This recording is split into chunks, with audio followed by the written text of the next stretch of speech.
কোনো বক্তব্য না কাকু তো রাজনীতি বাস করেন কাকু না কাকু আমি তো রাজনীতি বাস দেনি কাকু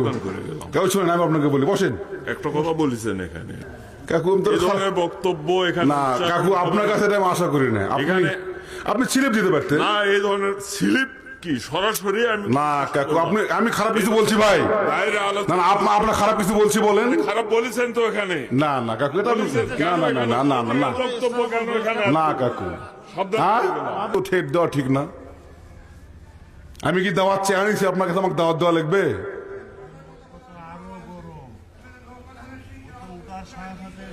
আপনি কি বোঝেন মেয়ে আপনি কি বোঝেন আপনি কি বোঝেন সূর্য ফাটা বললে আপনি বলতে পারবেন না কথা আপনি কি বোঝেন বলেন আপনার কি হিসাব কথা বলা লাগবে আপনার কাছে ওয়ার্ড শিখবো নাকি মেয়ে আমি আপনার কাছে ওয়ার্ড শিখতে হবে না আপনার কাছে ওয়ার্ড শিখা লাগবে আমার আপনি সূর্য ফাটা বলতে পারবেন দেখি তো সূর্য একলা বলতে পারবেন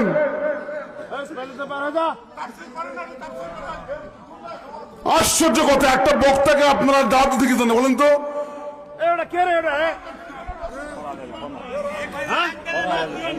এটা কোরআন আল্লাহর কোরআন এটা আল্লাহ তুমি এখানে সঠিক কথা বলো ঠিক কিনা জীবন থাকার যাক বাতিলের পক্ষে এখানে কথা বলতে কথা বলেন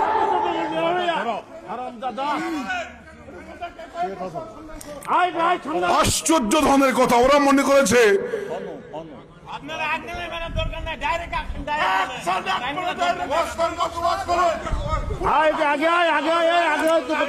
আশ্চর্য কথা আমি আফসোস হয়ে গেলাম আমি অত্যন্ত মানে দুঃখ প্রকাশ করছি আমি সারা বাংলাদেশে কথা বলি গত রাত্রি তো পাবনাতে ওয়াজ করেছি আমি তো এত বড় নোংরা কথা বলিনি না কাকু বলেন কাকু কথা মানুষের তো ভুল হতে পারে কথা তো ভুল হতে পারে তাই না আপনি স্লিপ কাকু শোনেন আপনি স্লিপ দিবেন যে বাবা এটা ভুল হচ্ছে আপনি সরাসরি টেজে আসা আপনি একটা বক্তাকে আপনি হ্যারাসমেন্ট করতেছেন আপনি কি আমার চেয়ে বড় আলেম একজন আলেমের ভুল ধরবে সাধারণ লোক ভুল ধরে একটা আমি বিএ অনার্স এম এ কামেল আল কোরআনের উপর আমি মাস্টার্স করেছি অনার্স করেছি আপনি আমার চেয়ে দামি হলে আপনি কথা বলেন আমার তো ভুল হতে পারে মনে পারে কিন্তু আপনি স্লিপ দিবেন সরাসরি কাউন্টার কেন দিলেন বলেন তো কেন কথা দিলেন জাতি আজকাল মিডিয়া আছে খালি গোটা জাতি দেখবে যে কোরআনের মাহফিলে বিএনপি বলা দেয় কথা বলে ঠিক কিনা যেমন আওয়ামী লীগ বলা দিয়ে 16 বছর আফসোস দুঃখ আমি এই জেলার সব দাওয়াত বাতিল করে দেবো এই জেলায় আর আসবো না আরো 6টা দাওয়াত আমার নেওয়া ছিল এই জেলায় আমি এই জেলায় আর প্রোগ্রামই করবো না কি হয়েছে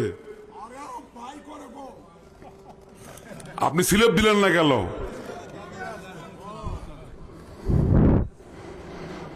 কত বড় শ্বাস টেজে আসো আগে তো টেস্ট থেকে নামা দিয়েছিলে এখন টেজে নামা দাও দেখি কত বড় প্লেয়ার তুমি কয় বাপের তোর মসজিদিকে আসো কয় মার দুধ খেয়ে নামে আসো ক্ষমা চাওয়া দরকার আলিমদের কাছে এই সমস্ত বেদবি করার কারণে কথা বলেন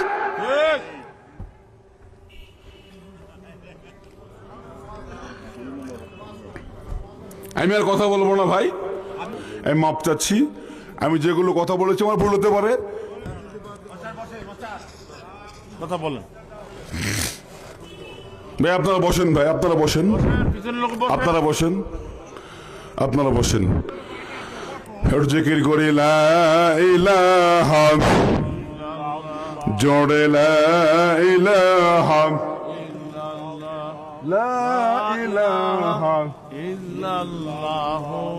মুহাম্মাদুর রাসূলুল্লাহ আমার ভাইরা বসেন ভাই বসেন আমি শেষ করে দেবো বসেন পরবর্তী বক্তব্য আপনাদের সঙ্গে আলোচনা করে বসেন ভাই মেহেরবানি করে আপনারা বিশৃঙ্খলা করবেন না একটা মাহফিলের আদব আছে আপনারা বসেন আমি যে কথা বলছিলাম জনাব মুহাম্মদ রাসূলুল্লাহ সাল্লাল্লাহু আলাইহি ওয়াসাল্লাম বেলালকে বললেন বেলাল আয় রে বেলাল আয়